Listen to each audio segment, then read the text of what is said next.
بسم اللہ الرحمن الرحیم وَإِذَا قِيلَ لَهُمْ لَا تُفْسِدُوا فِي الْأَرْضِ قَالُوا إِنَّمَا نَحْنُ مُصْلِحُونَ أَلَا إِنَّهُمْ هُمُ الْمُفْسِدُونَ وَلَكِنْ لَا يَشْعُرُونَ وَإِذَا قِيلَ لَهُمْ آمِنُوا كَمَا آمَنَ النَّاسُ قَالُوا أَنُؤْمِنُ كَمَا آمَنَ السُّفَهَاءُ أَلَا إِنَّهُمْ هُمُ السُّفَهَاءُ وَلَكِنْ لَا يَعْلَمُونَ۔ اب ابدی وقار ان آیات مقدسہ کے اندر خالق کائنات ان منافقین کا ذکر کر رہا ہے جو زمین کے اندر رہتے ہوئے اس باری تعالیٰ کی نعمتوں کو کھانے کے باوجود پھر بھی اس باری تعالیٰ کے بندوں کے درمیان فساد پھیلاتے ہیں، اس کی زمین کے اوپر فساد کو برپا کرتے ہیں۔ پھر جب ان سے پوچھا جاتا ہے، انہیں روکا جاتا ہے، تو پھر وہ کہتے ہیں کہ ہم تو فساد کرنے والے ہیں ہی نہیں، ہم تو ان لوگوں کی اصلاح کرنے والے ہیں، انہیں دین کی طرف بلانے والے ہیں۔ حالانکہ خالق کائنات پھر یہ ارشاد فرماتا ہے کہ خبردار، یہ جھوٹ بول رہے ہیں اور یہ جھوٹے ہیں، یہی فساد پھیلانے والے ہیں، لیکن یہ انہیں شعور نہیں ہے، عقل نہیں ہے، سمجھ نہیں ہے۔ اور کیا کہتے ہیں کہ جب ان سے کہا جائے کہ ایمان لے آؤ ان لوگوں کی طرح جو ایمان لے کے آئے آپ سے پہلے، تو کیا کہتے ہیں پھر کہ ہم ان کی طرح ایمان لے آئیں۔ الیاذ باللہ، صحابہ کرام کی طرح جن کو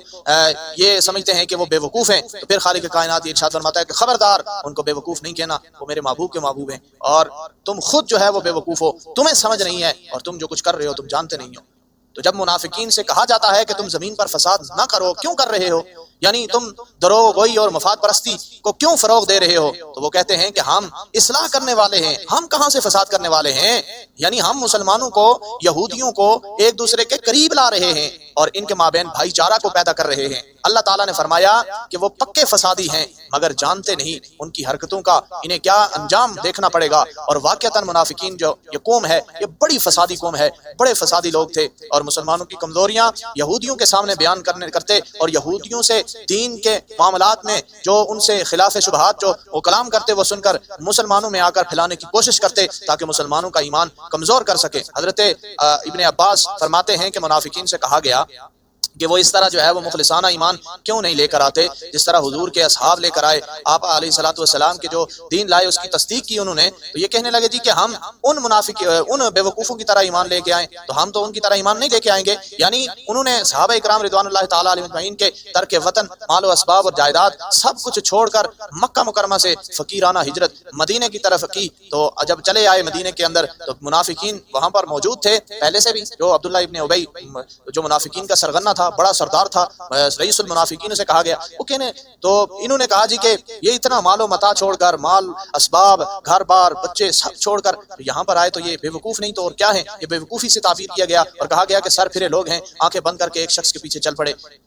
سمجھداری کا تقاضا یہ ہے کہ پھونک پھونک کر قدم رکھا جائے، قدم کو اٹھایا جائے، حالات کا رخ دیکھ کر راستے کو متعین کیا جائے۔ گویا صحابہ اکرام رضوان اللہ تعالی علیہم اجمعین اللہ اور اس کے رسول کے لیے ایمانی پختگی اور جذبہ جان نثاری کو بے وقوفی انہوں نے قرار دیا۔ اللہ تعالیٰ نے فرمایا یہ منافقین خود بے وقوف ہیں، انہوں نے ایمان بیچ کر کفر خریدا اور آخرت بیچ کر دنیا خرید لی۔ بھلا فانی چیز کے لیے ابدی نعمتوں سے کون منہ موڑتا ہے؟ ان بے وقوفوں نے موڑا اور بڑی حماقت کی۔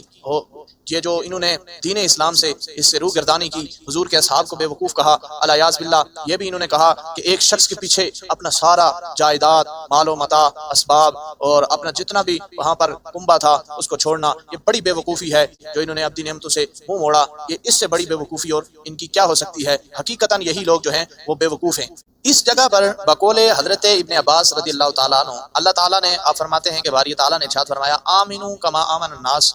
یعنی جیسے صحابہ کرام رضوان اللہ تعالیٰ علیہ اجمعین ایمان لائے تم بھی اسی طرح ایمان لاؤ۔ اس جگہ سے، اس سبق سے اہل تشیع کو بھی سبق لینا چاہیے۔ اور مزے کی بات یہ ہے کہ خود اہل تشیع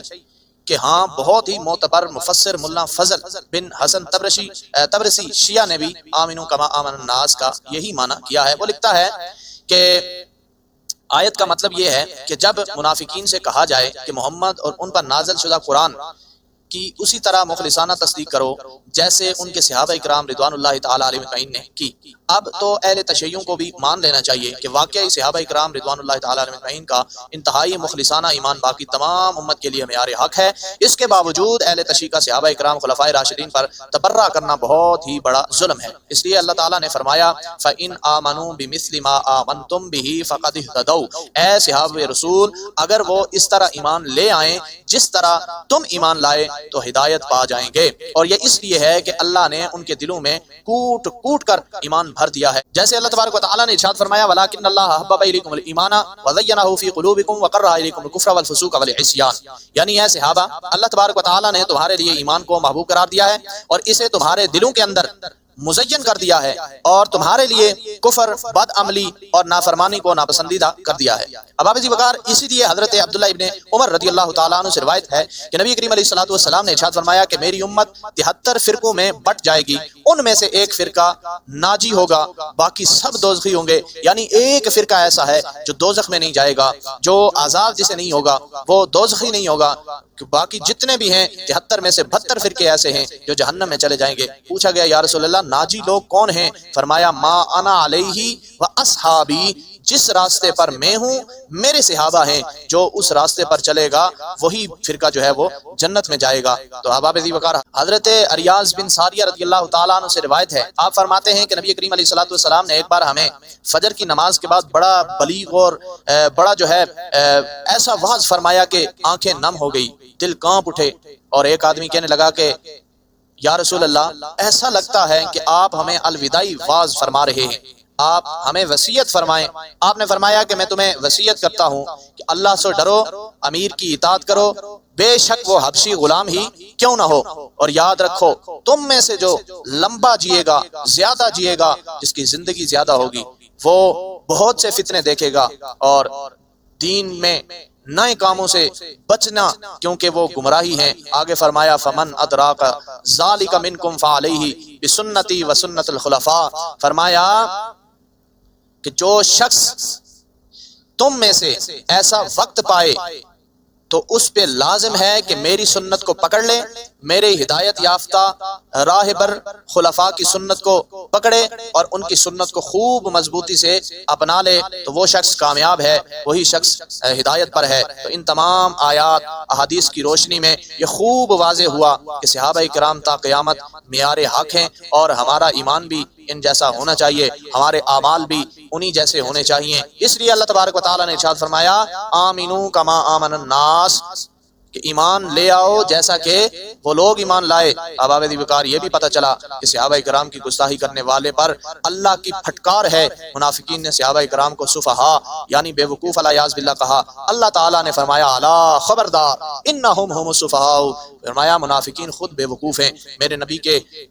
جو محبوب ہیں وہ بے وقوف نہیں ہیں۔ حضرت عظیم بن ساعدی سے روایت ہے کہ رسول اکرم صلی اللہ علیہ وسلم نے ارشاد فرمایا اللہ نے پہلے مجھے چنا، پھر میرے لیے ساتھی چنے، اور میرے لیے ان میں وزیر، داماد، سسر بنائے، یعنی خلفائے راشدین۔ تو جو انہیں برا کہے اس پر اللہ تبارک و تعالی اور اس کے فرشتے تمام انسانوں کی لعنت ہوتی ہے۔ احباب ذی وقار، بہت ساری ایسی جگہ ہیں جہاں پر اہل تشیع جو صحابہ کرام کو برا بھلا کہتے ہیں، اور صحابہ کرام کے بارے میں فرمایا گیا کہ اللہ کا خوف رکھو، میرے صحابہ کے بارے میں اللہ سے ڈرو، اور انہیں میرے بعد طعن و تشنیع کا نشانہ نہ بنا لینا۔ اور جو ان سے محبت رکھے گا وہ میرا محبوب ہوگا، اور جو میرا محبوب ہوگا وہ رب کا محبوب ہوگا۔ جو میرے صحابہ سے بغض رکھے گا وہ میرا بغضی ہوگا، اور جو مجھ سے بغض رکھے گا وہ اللہ کا دشمن ہوگا، اور جو اللہ کا دشمن ہوتا ہے وہ کبھی جنت میں نہیں جا سکتا۔ اور جب رب کی پکڑ آتی ہے پھر اس کی پکڑ بڑی سخت ہوتی ہے۔ مگر یہاں پر انتہائی افسوس کے ساتھ، دکھ کے ساتھ یہ بات کی جا رہی ہے کہ اہل تشیع جو اس کے برخلاف یہ عقیدہ اپنا لیا انہوں نے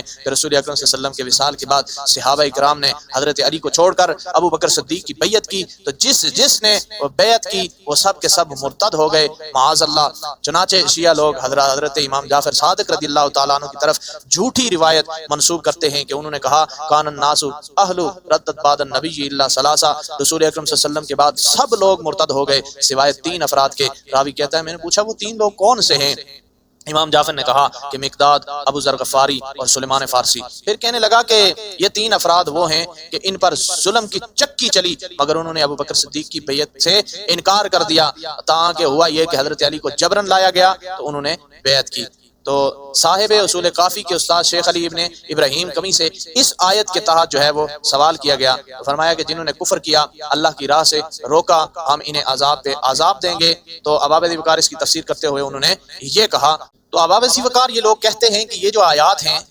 کہ یہ جو آیات نازل ہوئی ہے صحابہ کرام کے بارے میں نازل ہوئی جو رسول اللہ صلی اللہ علیہ وسلم کے بعد مرتد ہو گئے، تو انہوں نے اہل بیت کا حق غصب کیا کر لیا، امیر المومنین کی خلافت سے انکار کر دیا، اللہ نے ان کے اعمال کو ضائع کر دیا، یعنی اس سے قبل انہوں نے رسول اللہ صلی اللہ علیہ وسلم کے ساتھ مل کر جو جہاد نصرت دین کا کام کیا وہ اللہ نے سب برباد کر دیا۔ اللہ اور اس کے رسول کا حکم تو یہ ہے کہ صحابہ کرام کو معیار حق بناؤ، مگر یہ کس قدر گندی، کافرانہ، ملحدانہ اور بدبودار فکر ہے کہ تمام صحابہ کرام کو کافر قرار دیا جائے۔ ہم اللہ سے دعا کرتے ہیں کہ اللہ ان لوگوں کو ہدایت عطا فرمائے جو صحابہ کرام کے بارے میں ایسا ملحدانہ عقیدہ رکھتے ہیں، ایسا گمراہ کن عقیدہ رکھتے ہیں، بدبودار فکر رکھتے ہیں۔ اللہ ان کو حق سچ کی سمجھ عطا فرمائے۔ حالانکہ خود ائمہ اہل بیت صحابہ کرام کو معیار حق سمجھتے تھے، اور یہ باتیں بھی ہمیں کتب شیعہ سے مل جاتی ہیں۔ اور اباب ذی وقار اللہ جب چاہتا ہے تو جو منکرین صحابہ ہیں ان کے قلم سے بھی سچی بات کو لکھوا دیتا ہے۔ اباب ذی وقار امام موسیٰ کاظم اپنے والد امام جعفر صادق سے ایک حدیث پاک نقل کرتے ہیں۔ وہ فرماتے ہیں کہ نبی کریم علیہ الصلوۃ والسلام نے ارشاد فرمایا کہ میں اپنے صحابہ کے لیے وجہ امن ہوں۔ جب میرا وصال ہو جائے گا تو میرے صحابہ کرام کو وہ کچھ پہنچے گا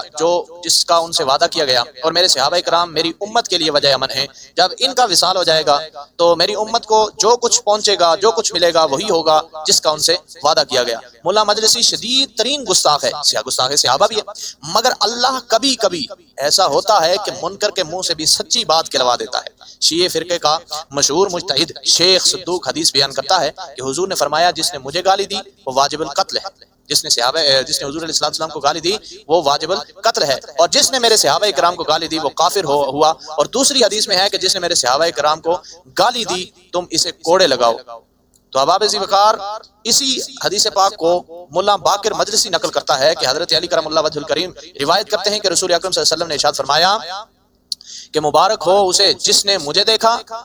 یا میرے دیکھنے والوں کو دیکھا، میرے دیکھنے والے کے دیکھنے والے کو دیکھا، یعنی جس بندے نے حضور کو دیکھا وہ صحابی ہوا، اور جس نے صحابہ کو دیکھا وہ تابعین ہوا، اور جس نے تابعین کو دیکھا وہ تبع تابعین ہوئے۔ یعنی ان تمام تر لوگوں کو مبارکیں دی جا رہی ہیں۔ بہار الانوار جلد نمبر 22 صفحہ نمبر 313 پر یہ بات موجود ہے۔ پھر صحابہ کرام میں سے اہل بدر کی شان سب سے بلند ہے، ان کی عظمت کی گواہی خود رسول اکرم صلی اللہ علیہ وسلم نے ارشاد فرمائی۔ اور جب بدر میں رسول اللہ صلی اللہ علیہ وسلم نے صفوں کو آراستہ کیا تو آپ نے بارگاہ خداوندی میں ہاتھ اٹھا لیے۔ مشہور شیعہ مفسر شیخ علی ابن ابراہیم کمی جو صاحب اصول کافی کے استاد، اس کا استاد جو ہے وہ لکھتا ہے کہ رسول اکرم صلی اللہ علیہ وسلم نے عرض کیا کہ اے میرے پروردگار، اگر یہ مٹھی بھر جماعت ہلاک کر دی گئی تو پھر کبھی تیری عبادت نہیں کی جائے گی۔ اور یہی وہ بدری صحابہ کرام ہیں جب ان میں سے ایک صحابی حضرت حاطب بن ابی بلتعاء رضی اللہ تعالیٰ عنہ سے یہ خطا ہوئی کہ انہوں نے اہل مکہ کو خط لکھ کر انہیں آگاہ کرنا چاہا کہ نبی کریم صلی اللہ علیہ وسلم ان پر حملہ کرنے والے ہیں، تو وہ خط پکڑا گیا۔ حضرت عمر نے عرض کیا یا رسول اللہ مجھے اجازت دیں میں اس کا سر اڑا دوں۔ آپ نے فرمایا عمر جانتے نہیں ہو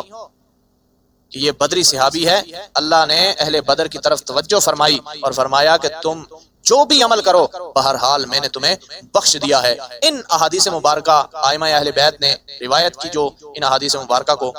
اور ہم انہیں کتب شیعہ سے پیش کر رہے ہیں۔ معلوم ہوا کہ ائمہ اہل بیت صحابہ کرام کے بارے میں بھی وہی نظریات رکھتے تھے جو ہمیں قرآن و سنت سے ملتے ہیں۔ صحابہ کرام کے بارے میں گالم گلوچ لعن و طعن کی روایات خود شیعہ راویوں نے گھڑ کر ان کی طرف منسوب کر دی ہیں۔ اللہ سب کو ہدایت عطا فرمائے، صحابہ کرام کی قدر کرنے کی توفیق عطا فرمائے۔ انہی کے ذریعے سے آج ہم دین اسلام پر قائم و دائم ہیں۔ اللہ تبارک و تعالی جس نے بھی حضور سے دین سیکھ کر ہم تک پہنچایا سب کو دارین کی سعادتیں عطا فرمائے، دونوں جہانوں میں اس کی قبر کو بقعہ نور بنائے۔ وما توفیقی الا باللہ۔